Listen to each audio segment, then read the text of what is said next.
Ou seja, Salomão, ele, dentre várias verdades que ele coloca na oração dele, ele já estava contemplando o coração do homem, o coração do povo que é mau. Tenta aqui. Ele estava contemplando, Mansamone, o coração do homem que é mau. O homem, vou já esclarecer aqui, que recebe dádivas de Deus, pastora Thelma. O homem que é contemplado pela graça de Deus, o homem que recebe o dom gratuito de Deus, que é o perdão dos seus pecados e a vida eterna, irmão Jaime. Salomão sabia que esse homem, mesmo o Criador, fazer, realizar, dispensar sobre esse tantas dádivas, tantos benefícios, tantas maravilhas, esse ainda seria capaz de desonrar. Esse eu, esse você, esse nós, esse o homem, a raça humana em geral.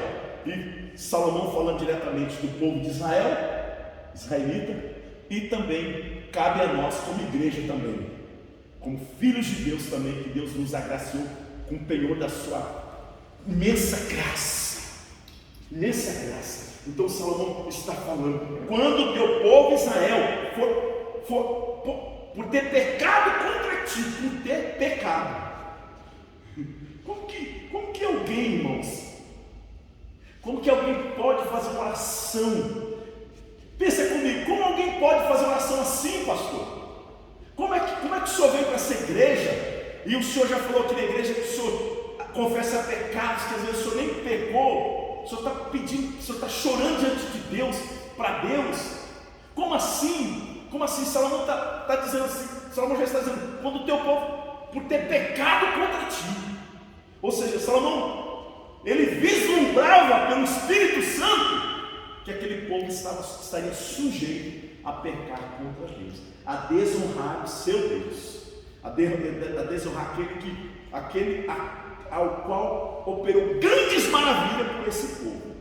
Deus fez tantas proezas, esse povo ainda estaria na sujeição de cometer tais pecados contra esse Deus, como nós, que não somos diferentes. Então ele está dizendo, quando o teu povo Israel, por ter pecado contra ti, for ferido diante do inimigo, ei, olha só, Salomão disse assim, o povo por ter pecado, ou seja, o povo vai pecar contra ti. Ele disse, Deus, é bem sabido que o Senhor sabe disso, que o povo vai pecar contra ti, Senhor. Então, quando esse povo pecar, esse povo, vai acontecer uma coisa com esse povo, eles serão feridos pelos inimigos deles. Porque assim, irmãos, qual é a consequência do meu pecado, do nosso pecado? Qual é a consequência do pecado do homem que outrora foi agraciado pelos favores de Deus? Qual é a consequência, se não ser ferido pelos inimigos? Aqui Salomão fala literalmente, porque se trata de um quadro, Israel, que era um povo perseguido pelos vizinhos, pelos inimigos, por tantos povos, se trata de várias guerras. Então ele está colocando no âmbito de guerras mesmo, de batalhas que esse povo sempre tinha. Então ele sempre aponta para os inimigos. Deus sempre iria usar os inimigos, para trazer um caos sobre a nação. Por quê? Por causa do pecado. Deus nunca, até que eu possa entender na Bíblia, Deus nunca trouxe tal desgraça, tal situação para o povo de Israel. Deus nunca trouxe um mal para Israel, sem que esse mal fosse uma consequência do mal que eles primeiro teriam tido contra Deus. Pegou? Vou repetir, Deus nunca trouxe um mal para aquele povo, sem que o mal que porventura Deus trouxe, ou dera aquele povo, ou dispensara sobre eles, nunca foi senão por algo que eles mesmos haviam cometido primeiro contra Deus. Sempre é assim, sempre é assim. Deus não faz o mal para ninguém. Deus não faz o mal. O mal vem por causa do nosso pecado. O mal vem por causa da nossa rebelião, por causa da nossa rebeldia, por causa das nossas nós não conseguimos vislumbrar a glória de Deus, a grandeza de Deus. Então, ou o mal vem por causa de tantas coisas nossas, ou enfim, ou Deus quer elevar o nível da nossa fé. Deus quer nos levar para um lugar mais próximo dele, onde a nossa fé vai glorificar ele, onde a nossa vivência de fé vai exaltar o nome dele, ou nós vamos ficar com uma fé mórbida. Ou seja, a palavra vem, nós ouvimos a palavra e Deus vem com a fé, e a fé chega até aqui. Aí a gente faz o seguinte, a gente despreza a fé, porque a fé vem. Por isso que a Bíblia diz, a fé vem pelo ouvir. Eu já falei 200 vezes isso aqui na igreja, ou 200 mil vezes, não importa. A fé vem pelo ouvir e ouvir a palavra. Então, se a fé vem, a fé que salva o homem, ninguém tem ela. Todos nós temos fé, mas a fé que vai me salvar, que vai me dar o direito do céu, ou a fé que vai me fazer desfrutar dos benefícios da graça de Deus, essa fé ninguém tem, a não ser quando nós recebemos, porque ela vem por meio da palavra que ouvimos. Então, irmãos, a questão é: a fé vem e nós desprezamos a fé que vem de Deus. Por isso que a Bíblia aconselha-nos, pedimos fé. Não está escrito na Bíblia? Quem já leu isso? A Bíblia nos aconselha, quem não tem fé, peça a Deus. Tiago, se não me engano, está escrito, peça a Deus que Ele dá a fé, Ele não lança em rosto. Deus dá, mas Ele não diz, eu te dei fé, e aí, cadê? Não, Deus dá, agora eu decido, creio ou não. Eu decido, eu escolho andar por fé ou andar por vista. Não, tem que ver, eu decido, mas a fé veio. Quem está me entendendo em nome de Jesus?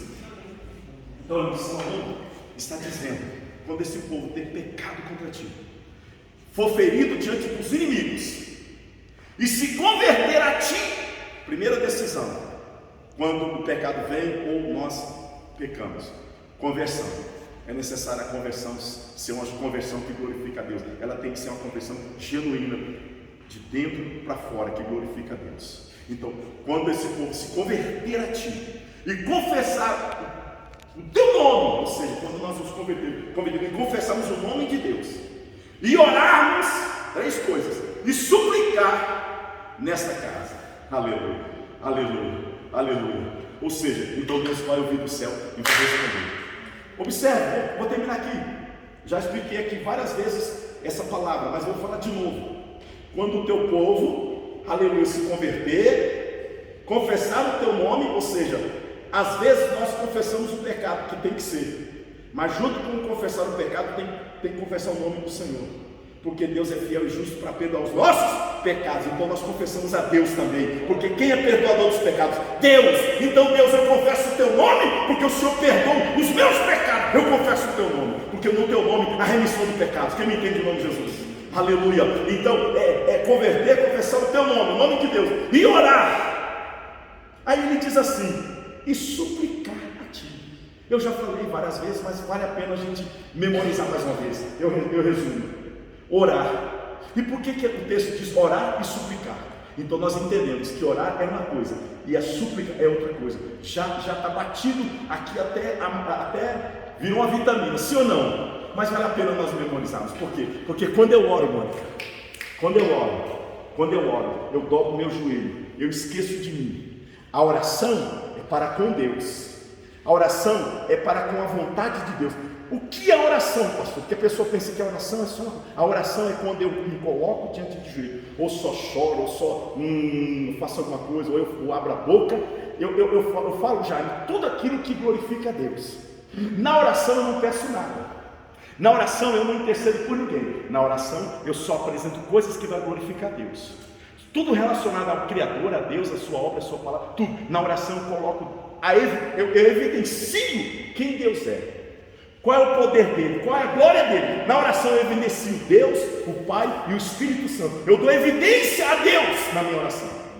Eu dou evidência. Por isso que eu sempre ensino aqui, irmãos, quando você abrir a boca, pelo amor de Deus, seja em casa, onde for, primeira coisa não é pedir, é orar, que é para com a vontade. Eu cumpro a vontade de Deus. Depois que eu dei evidência ao nome de Deus, depois que eu evidenciei quem Ele é, a glória dele, quando eu dei tudo para Ele, através da oração, aí eu vou suplicar, que está dentro da oração.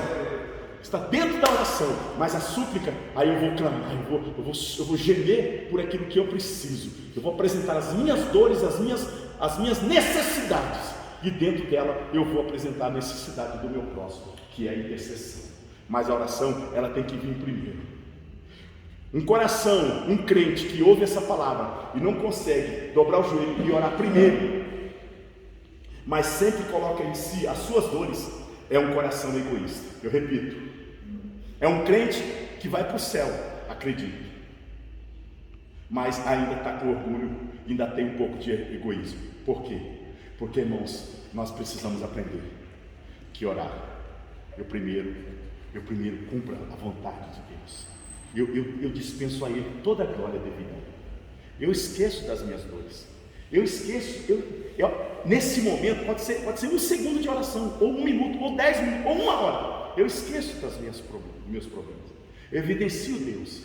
Agora, quando eu evidenciei o Senhor na minha oração, aí eu vou dizer, aí eu posso chegar dentro dessa oração, fazer a súplica por minhas necessidades. Ou seja, Deus olhou lá do céu e disse, eu contemplo. Por quê? Porque o coração não tem orgulho, não tem avareza, não está ansioso. Por isso, irmão, tem tantos livros, tem tantos textos que a gente podia ficar aqui horas falando. Por isso que é difícil uma pessoa que está vivendo ansiedade, está vivendo aquela ansiedade, aquela preocupação tão exacerbada. A pessoa que está passando por tantos problemas terríveis. O crente, eu vou falar crente, porque crente, quando ele chega em Deus, ele não consegue orar primeiro. Deus, às vezes, eu vou até dizer, humanamente, que eu sei que Deus atende e Deus responde, irmãos. Por quê? Porque Ele ainda está vendo a ignorância do coração. Mas como eu já ensinei, a partir do momento que eu sei que a oração é primeiro para com Deus, então eu não vou mais suplicar, eu não vou mais pedir, apresentar as minhas dores primeiro. Primeiro eu vou dar louvor e adoração a Deus na oração. Aí depois eu digo, Senhor, agora eu estou aqui porque o Senhor sabe as minhas necessidades. Então me ajude, Senhor. Irmão, é simples. Deus olha para um coração desse, Ele não consegue ver orgulho, ele vê um coração totalmente quebrantado, porque antes de si, Ele lembrou dele. Quem está aqui, irmão? Vou repetir, antes de si, que sou eu e você, Deus olha para nós, antes de si, da pessoa, esse si que sou eu e é você, está olhando para Ele. Então primeiro é para com Deus as nossas orações. Cumpra a vontade dele, agrada o Senhor através da oração. Aí depois eu apresento as minhas necessidades. Já era. Amém, irmão? Já era. Pastor, mas eu tenho feito isso há quase 1 ano e não recebi, não alcancei. Continue, irmão, porque eu tenho certeza que o seu, por isso que a Bíblia diz que obrigado, Espírito Santo. Por isso, irmão, é por isso que quando Deus mandou Pedro lá na casa de Cornélio não era crente, mas Cornélio tinha um coração generoso, Cornélio tinha uma alma generosa. Não foi as obras de Cornélio que salvou Cornélio, nunca foi. O que foi, pastor? Foi um coração generoso de Cornélio. Deus viu naquele homem um coração generoso, Deus viu naquele coração um homem aberto. Ele sabia que aquele homem, quando fosse crente, ele não ia pensar nele primeiro, mas sim em Deus e no próximo primeiro. É isso, irmãos. Então Deus disse, eu vou salvar esse homem. E Deus simplesmente salvou Cornélio. Disse, vai lá na casa de Cornélio. É assim que funciona, irmãos.